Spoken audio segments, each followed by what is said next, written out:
Former Ministers of Fisheries and Justice Bernard Esau and Saki Shangala respectively and their co-accused made their second appearance in the Windhoek Magistrates Court on charges of corruption ranging from contravening the Anti-Corruption Act by corruptly using public office or their position for gratification, accepting bribes, fraud, breaking the Prevention of Organized Crime Act (POCA) by disguising unlawful origins of properties and tax evasion.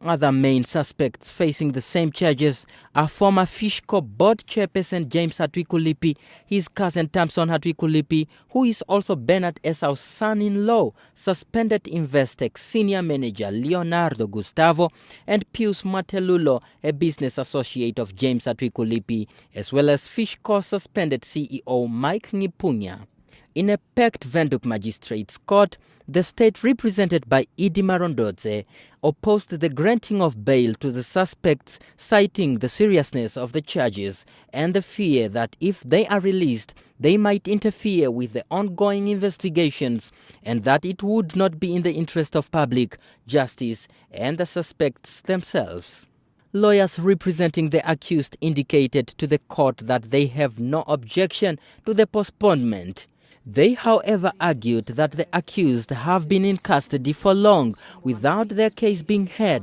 and pleaded with the court to determine whether the continued detention of accused is really obligatory or justified.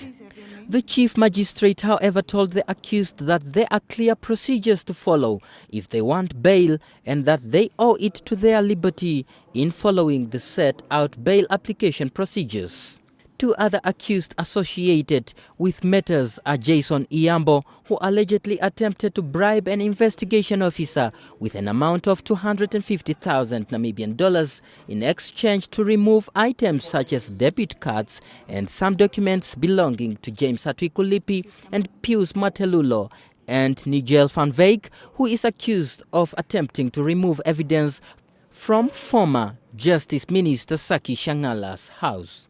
The Fishrot crew are currently residents of the Windhoek Correctional Facility where they are remanded. Meanwhile, protesters stood outside the court protesting against the granting of bail of the Fishrot accused.